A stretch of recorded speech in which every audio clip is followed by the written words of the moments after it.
தம் கிருபை பெரிதல்லோ என் ஜீவனிலும் அதே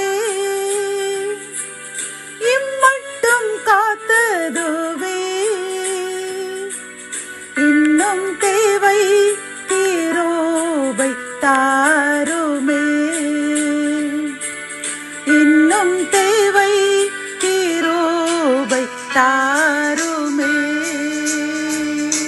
கர்த்தரும் இரட்சகருமாகிய இயேசு கிறிஸ்துவின் ஈடு இணையற்ற நாமத்தில் சேனைகளின் கர்த்தர் ஊழியத்தின் மூலம் 3/4/2025 இந்த நாள் உங்களுக்கும் உங்கள் சந்ததிகளுக்கும் மகிழ்ச்சியின் நாளாக அமையப் போகிறது என்று மனதார வாழ்த்துகின்றேன்.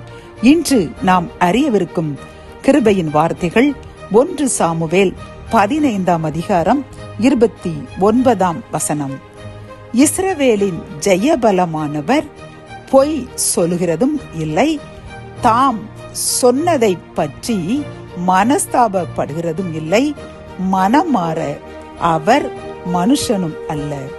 கத்தோலிக்க வேதாகமம் இவ்வாறு கூறுகின்றது. இஸ்ரவேலின் மாட்சி ஏமாற்ற மாட்டார், மனம் மாறவும் மாட்டார்.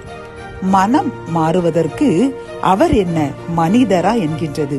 பிரியமானவர்களே, இன்று இந்த கிருபையின் வார்த்தைகள் மூலம் கர்த்தர் நமக்கு கூறும் ஒரு நல் ஆலோசனை என்னவென்றால், கர்த்தர் ஒரு தரம் சொன்னால் அது சொன்னதுதான்.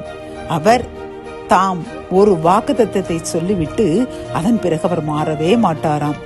எடுத்துக்காட்டாக தாவீதுக்கு அவர் கூறினார், நான் உன் சந்ததியை ஆசீர்வதிப்பேன், உன் பிள்ளைகள் தவறு செய்தால் கூட உனக்காக ஒரு கோத்திரத்தை அந்த இஸ்ரவேலருக்கு தாவீதின் சந்ததிக்கு கொடுப்பேன் என்று வாக்கு கொடுத்தார். பிரியமானவர்களே, இதில் அவருடைய மகன் சாலமோனுடைய மகன் தவறு செய்யும் பொழுது அவனும் தவறு செய்தான், சாலமோனும் தவறு செய்து அந்நிய தெய்வங்களுக்கு பலியிட்டான். அவரது மகனும் தவறு செய்யும் பொழுது கர்த்தர் தாவீதுக்கு சொன்ன அந்த வாக்குத்தத்தின்படி ஒரு கோத்திரத்தை, இஸ்ரவேல் என்னும் கோத்திரத்தை, யூதா கோத்திரத்தை அவர் அந்த தாவீதுடைய சந்ததிக்கு இறுதி வரை கொடுத்து இன்று வரை கொடுத்து கொண்டிருக்கிறார். பிரியமானவர்களே, நம் கர்த்தர் வாக்கு மாறாதவர். ஆகவே நாம் அவருக்கு நாம் கொடுத்த வாக்குறுதியை நாம் காப்பாற்ற வேண்டும். நாம் என்னென்ன வாக்குறுதிகள் கொடுத்திருக்கின்றோம்? அவரது சட்டங்களுக்கும் நியமங்களுக்கும் கற்பனைகளுக்கும் கீழ்ப்படிந்து நடப்போம் என்று வாக்கு கொடுத்திருக்கின்றோம். அப்படித்தானே? நாம் அவருக்கு கொடுத்த வாக்குறுதியின்படி நடப்போம். அவர் நமக்கு கொடுத்த வாக்குத்தத்தத்தை நிறைவேற்றி நம்மையும் நம் சந்ததியையும் இந்த கிருபையின் நாட்களில் அளவில்லாமல் ஆசீர்வதிப்பார். ஜெபம். என் அன்பு தகப்பனே, இந்த கிருபையின் வார்த்தைகள் மூலமாக அப்பா, நீர் ஒரு தரம் வாக்குத்தத்தம் கொடுத்தால் அதிலிருந்து மாற மாட்டீர் என்று தெளிவாக கூறிவிடுறப்பா. அதே போன்று நாங்களும் உமக்கு கொடுத்துள்ள வாக்குத்தத்தின்படி உமது கட்டளைகளுக்கும் கற்பனைகளுக்கும் நியமங்களுக்கும் கீழ்ப்படிந்து நடப்போம் என்று என்னுடன் சேர்ந்து யார் யாரெல்லாம் உறுதி செய்கின்றார்களோ எங்களுக்காக ஜெபிக்கின்றோம்.